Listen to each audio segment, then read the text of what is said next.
Hi, welcome to Detours Understanding Acquired Brain Injury.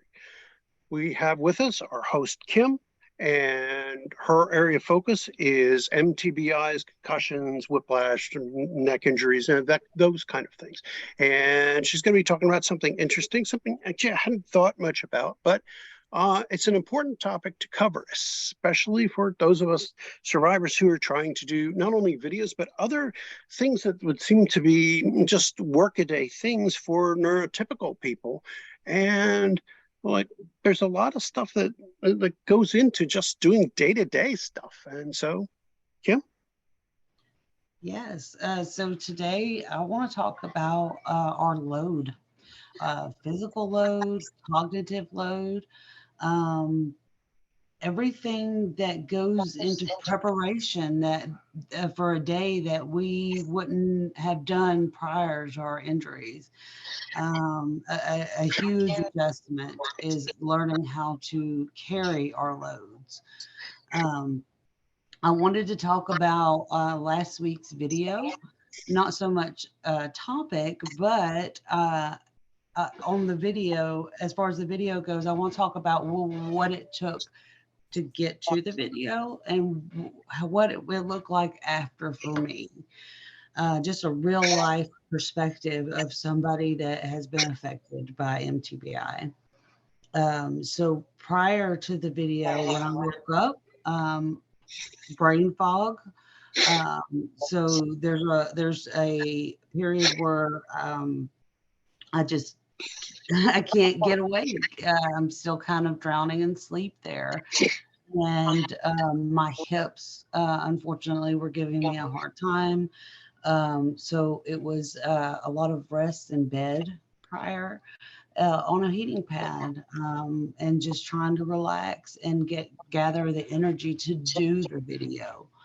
Um, okay, get to the video.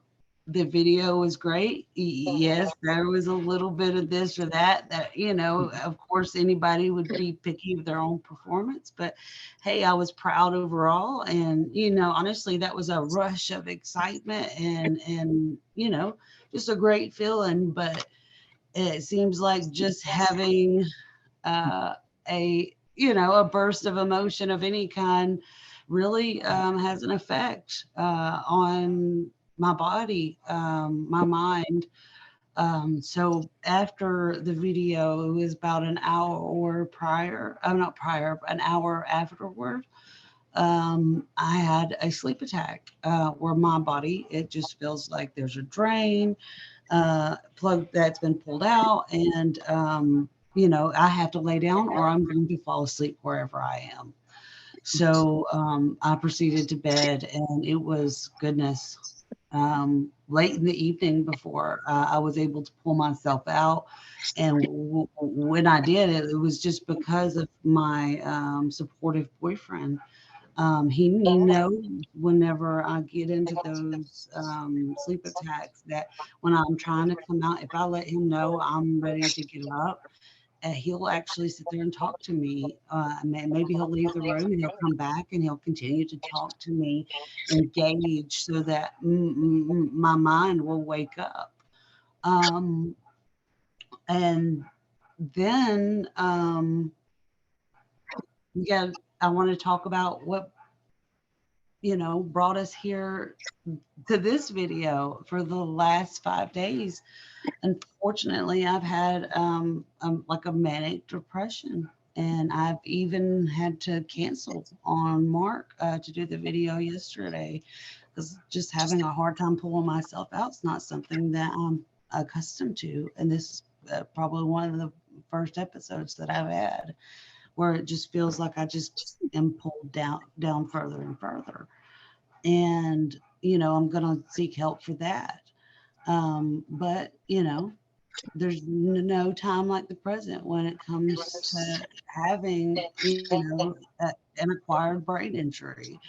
You really have to take advantage of these moments. And I believe in this mission and helping everyone that we can that has an acquired brain injury to be able to live their lives in any way, any bit better. Um, Now, what did um, what I haven't talked about is really going all the way back to cognitive therapies, cognitive speech therapy. That I would even be here making these videos with Mark today, spreading the message. If I didn't go to cognitive therapy and learn that I've got to keep rolling whenever I forget a word or where my sentence is going. And the stutter, oh my stutter has come a long way. Um, it's still noticeable, but it's nothing like it was, and I'm proud of all the improvements I've made, and because of that, I have confidence to be up here and to tell everybody, my story, my experience with this situation. Um, but I also wanted to share a tool that I was able to use that I got from cognitive therapy that really helped me because, like Mark, I'm not into the spoon theory. It just doesn't work for me. I feel bankrupt at the beginning of every morning. So where are we getting spoons? So I use this. It's the relative scale of cognitive load. And for me, what's best is that it's a color system. So anything that's going to be a big deal, something that's going to take a lot of my energy, of my very limited energy, that's a red task. A red task, I'm not doing anything but that task. Um, there will be rest before and there'll be rest after. Um, if it's an orange or a yellow task, I might combine some green task with it. But, there's no way that I would ever mix, an orange and like more than two or three oranges and, and think that I'm going to add some more. So it's really about kind of finding out where you are as far as your energy instead of trying to bank something that you know you weren't given a budget for. So but with this way, I'm actually making sure that I'm resting in those times that I need to rest.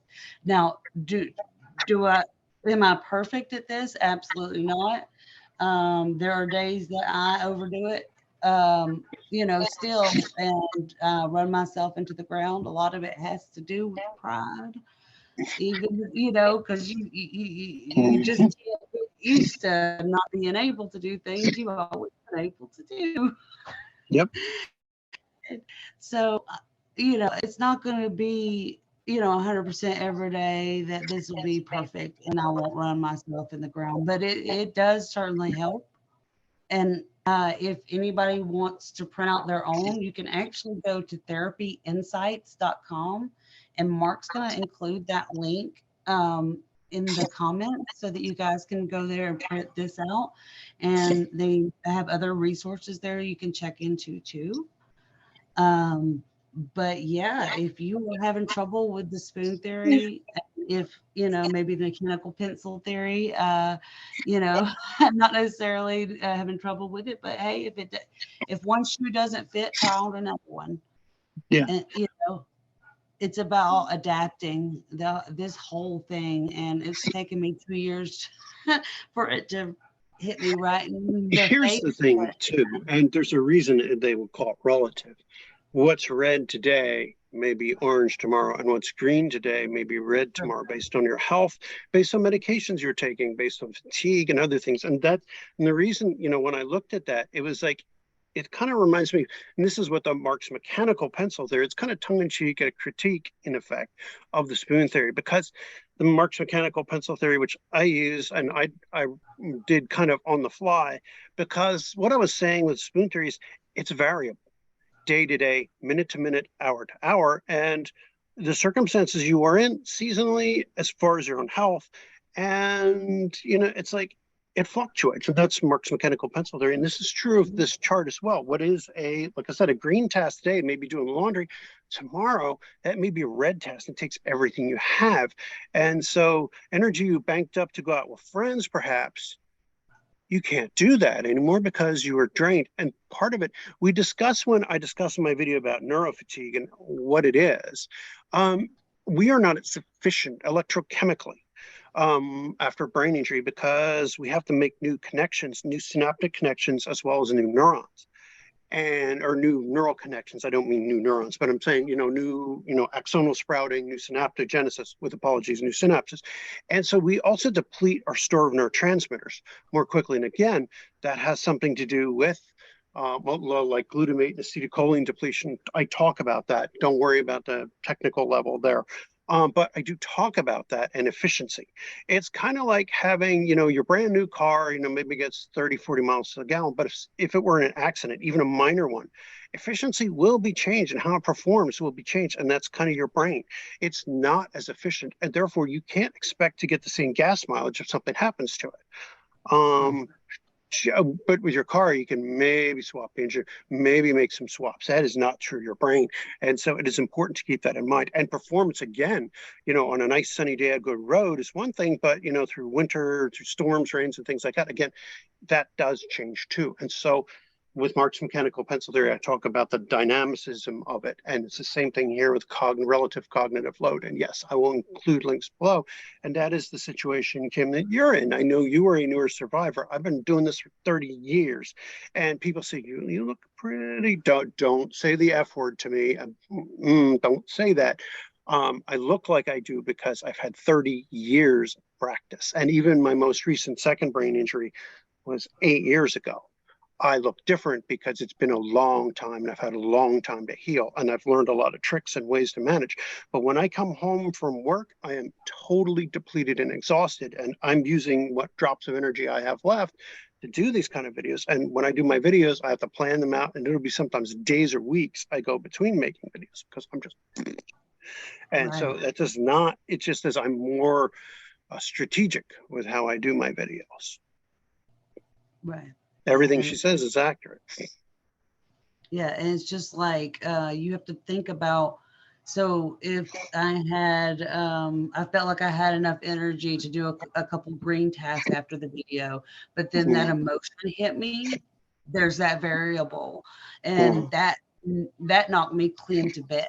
So um, it really, we you.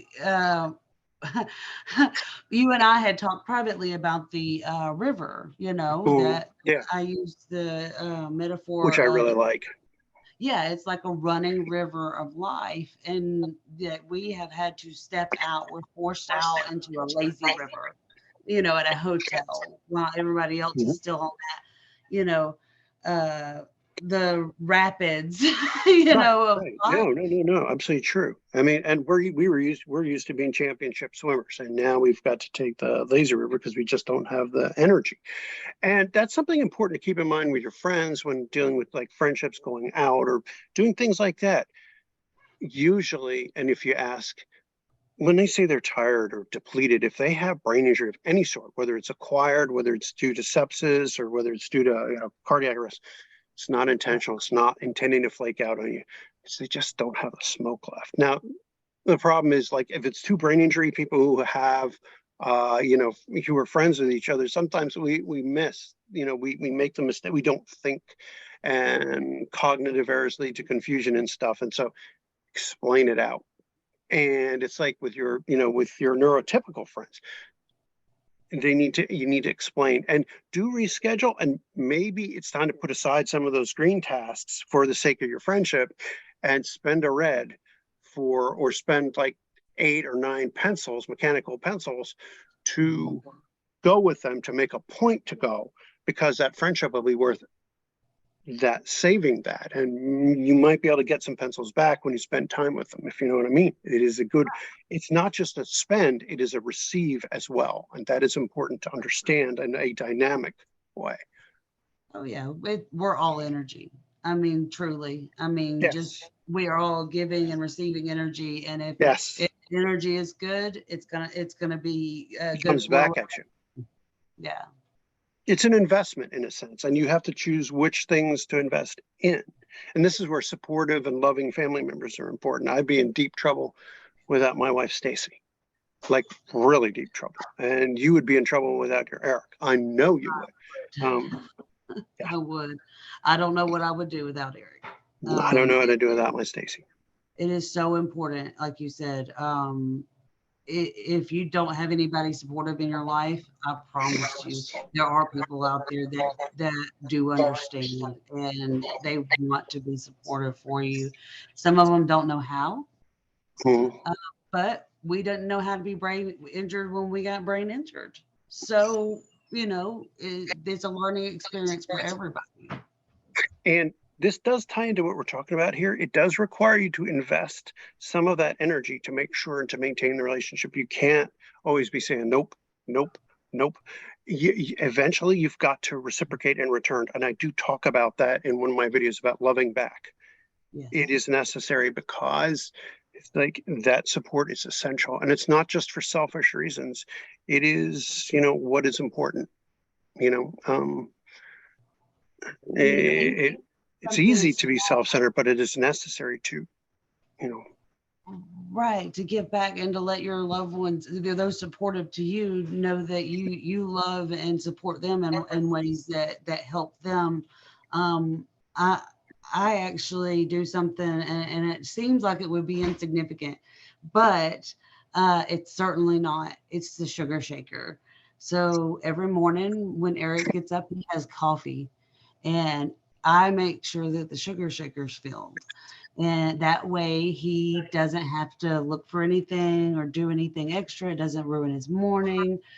So he's got everything he needs. this ties into something that Lisa and I are going to be getting into. We're going to be talking about language of love or love languages. A lot of us, because we have trouble with communication, or we don't say exactly how we want to, our love languages, they're five basic love languages, and one of them is deeds of service, which is Mhm. doing things for somebody else. Many of us used to rely on words or like tactile stuff like that, but because we're not as effective or efficient anymore, or we have trouble processing, we rely more on what we do. And so, and that's a problem like a lot of neurotypicals have trouble like understanding. And sometimes we do too because we don't recognize it, but it's doing things for others. And a lot of people with ADD, ADHD, or autism or other neurodevelopmental problems communicate through deeds of service. Let their loved ones know that they care by doing things. By again, this is an autistic trait as well as ADD, ADHD, and so they'll do stuff. They'll invite you to share their interests. They'll invite you to understand. They'll invite you out. They'll do stuff with you.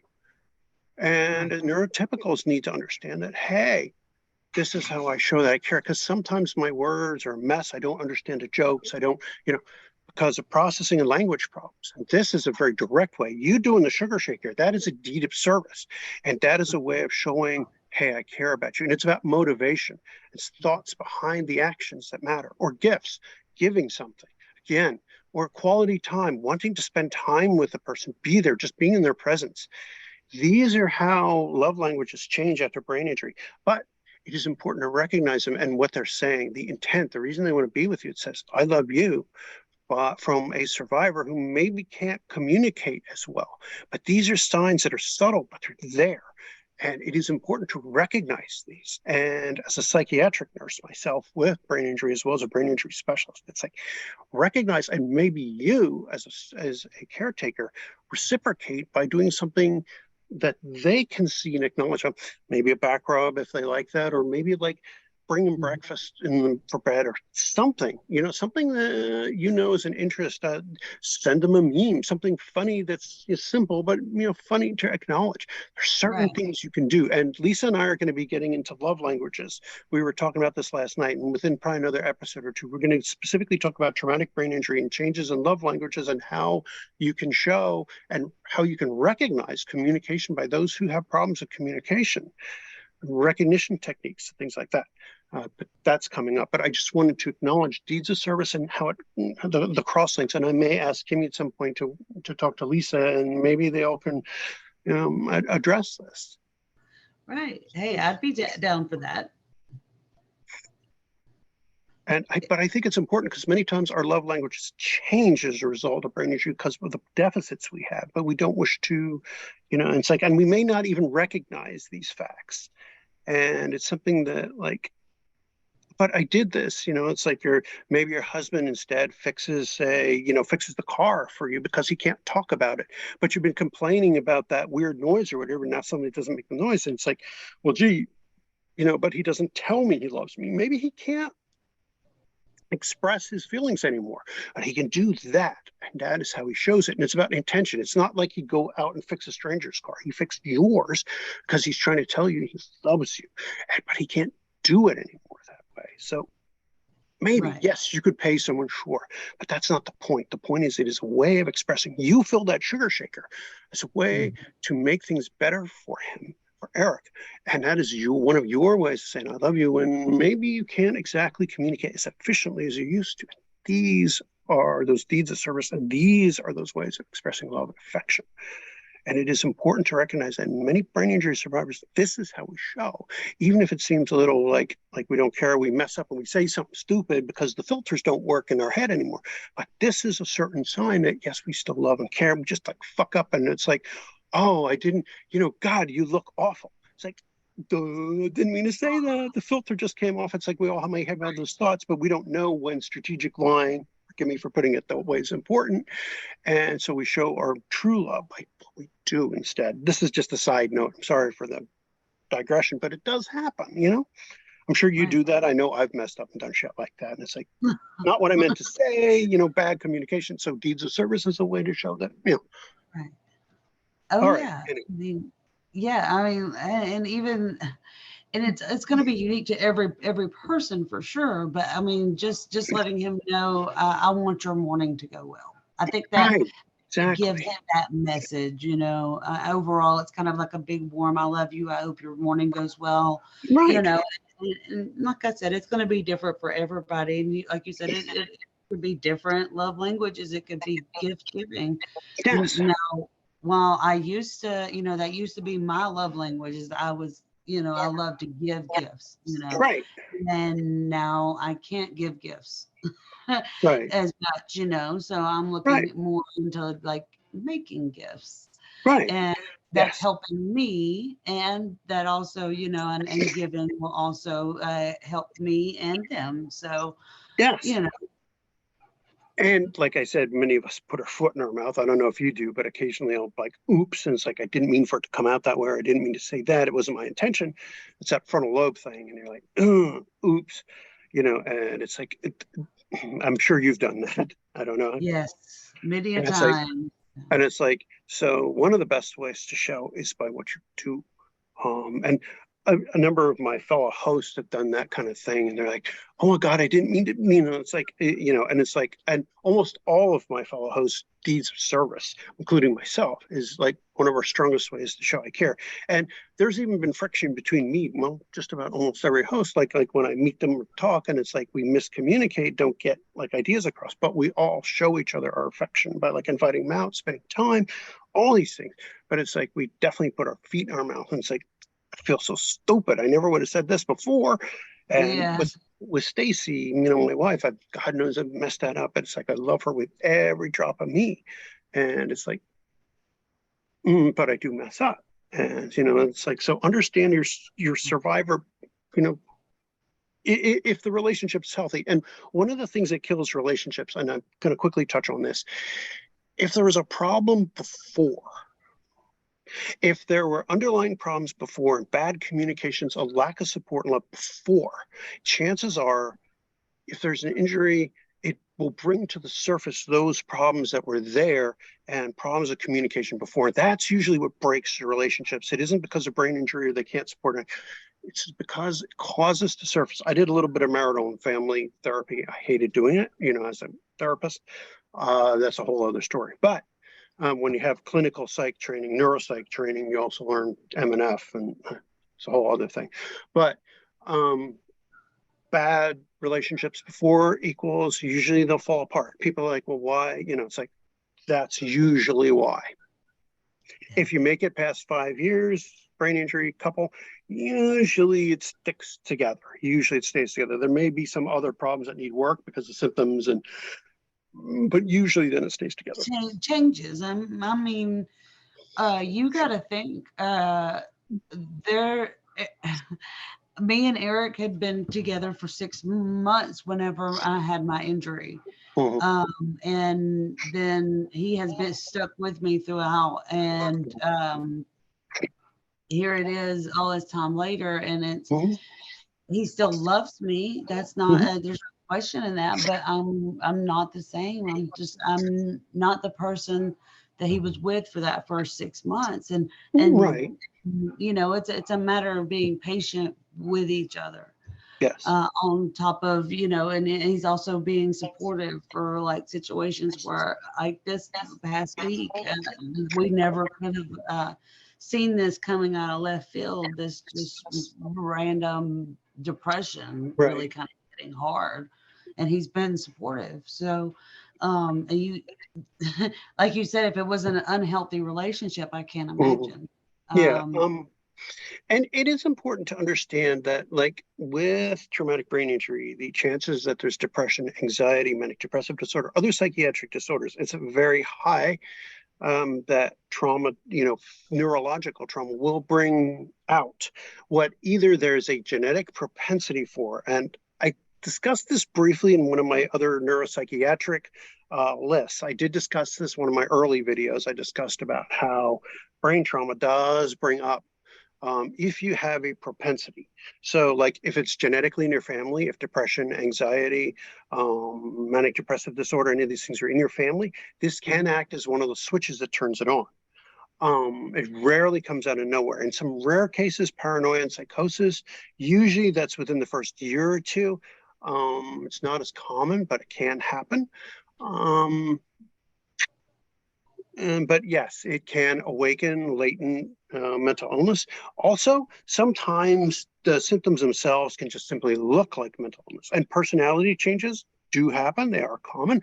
Many times, what it is it is a loosening of inhibition, which you see, and therefore, what a person already had, somebody who was irritable typically becomes like aggressive.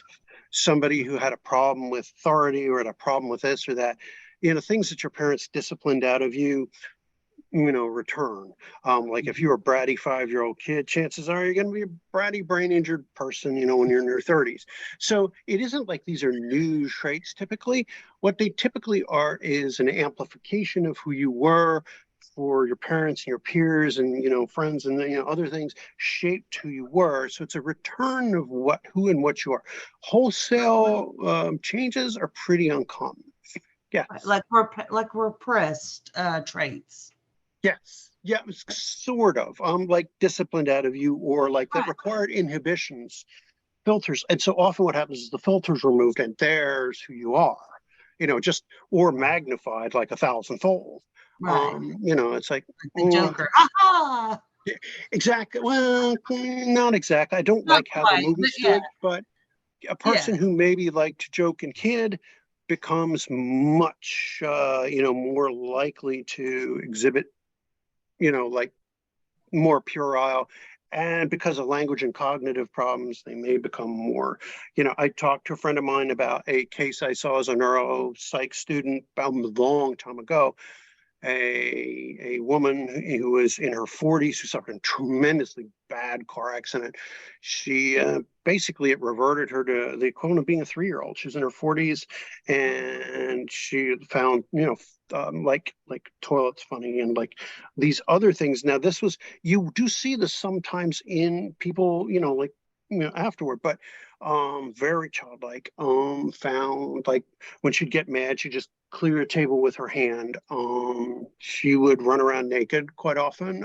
She was in our one hospital, and her husband divorced her and 2 kids. She lost custody. I don't think she even remembered she had kids. Come to think of it, my friend had asked me whether that was, it's like, but yes, this happens in incredibly rare cases. Damage to certain areas of the frontal lobe pretty much abolishes and any like restrictions, controls, and it does happen. Like I said, she was in a really, really, really, really bad wreck.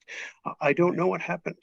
Like I said, she was a permanent patient of the hospital I was at, and you do see these cases in rare times. But it's not common. One in like 100,000 or something like that's incredibly rare. But it was a very sad situation, and basically permanent in psychiatric inpatient. And there's really not much to do. But yeah, I mean, all these things, with personality changes and stuff. With mild TBI, yes, you can see some rather disturbing changes. You can even see in some cases acquired sociopathy, that kind of callousness and disregard for other people. Again, it's not common, and it's not the movie serial killer type. What it is just like they seem not to have regard for other people's feelings stuff. Again, very rare, but sometimes it happens. Other times, what it is a person doesn't recognize their own emotions at all. They may even interpret those kind of emotions as pain, physical pain, when it's actually emotional pain, and they have trouble interpreting it. It's called alexithymia. I have a video about that, but that's not as common, but it does happen to alexithymia. Um, and so that requires assessment. When you have psychiatric problems, usually it helps to assess for alexithymia. It helps to assess for, are you recognizing feelings in yourself? Because if you can't recognize the symptoms in yourself, feelings in yourself, maybe you have trouble recognizing them in others. But again, it's not always, it's one of those cases. It's like, and it can happen whether it's MTBI or the most severe brain injuries. So severity of the injury does not affect the severity of the symptoms. You could have a minor concussion, just a single bop to the head from something, and end up like different. Um, it's complicated. And again, I have a video on personality changes after traumatic brain injury, and it doesn't matter severity. Right. Okay. No, Yeah. it does. Well, I guess uh, I don't know. I can't debate that honestly because I only have one view. I mean, you're the view that I would need to oppose, and I don't think that it's opposing. I think you're right. I think there's just the brain is just such a a Complicated. dynamic thing. Yeah, As complicated. I say, it's complicated. That is my saying, because if you've seen one brain injury, you've seen one, and everybody's is different. You can tell some trends, and that's why we do a lot of the neuropsych studies and things like that. And I can tell you some things, but honestly, each brain injury is different, and how you come out after one is different from how I came out, and is different. And we all started in different places too. Right, right, I'm of a different age than you are. I'm from a different, like educational background, different SES, different cultural background, different all kinds of things. And I don't have kids. You do. I'm married at a different time in my life. I married well after my injury. Um, our dynamics, what I do as an occupation is different than you. Um, all these things are different. I'm from a different area of the country, all of this, and it changes dynamics. Our brains recover at a different rate, genetics, all these things. So the dynamics are incredibly complicated. How we react to medications, which medications we're on. right. So you've seen one brain injury, you've seen one, and it is Hmm. important. Now I've seen maybe about 1,000, but each one is unique and is an individual, and they don't deserve to be thrown into boxes. And so, to be fair, we also have to say what I know, even seeing 1,000 of them, is that each one will follow a different profile of recovery and will have different sets of disabilities and symptoms and different areas of strength too. So, Right. but I do want to thank you. And it's like, I know we digressed a lot because my fault, as we always do when I talk. It's like very serendipitous, but it is important to remember that we follow, it's like that a lot of work goes into not only making the videos and preparing, but it's like doing birthday parties. If you're going with your kids, the same kind of thing is involved. Or if you just get up and go to work, or if you do whatever, it's like you've got to spend a lot of energy and time. And so if somebody seems kind of tired or drained or whatever, Again, be patient with them. yeah, Because That trust really me, is. if it was reversed, you would want them to be patient with you. Period. And it can be that situation because car accidents happen every day, and all kinds of Oh traumas yeah, happen all the day. the blink of an eye. Yep. And so please give the same care and compassion and love that you would want given to you. And my advice to my fellow survivors, to all of us, like, please make sure you give the love, care, and compassion to the people helping you make it too. Absolutely. You would want it if you were taking care of somebody else. And there are a number of us who are survivors who do help and take care of others, including other survivors. So you know how that goes. So again, Kim, thank you so much for your time. I appreciate everything, and I'm sure our audience does too. Take care of yourself, and please remember, click like and subscribe. Push the bell icon if you have questions for Kim. Put those below about MTBI, whiplash, about any of those kind of injuries and stuff. She does know her stuff. And please, thank you very much. And that's the end of our episode, and we'll be putting that up shortly. So have a good day, everybody. Bye. Take care. Take care. Bye.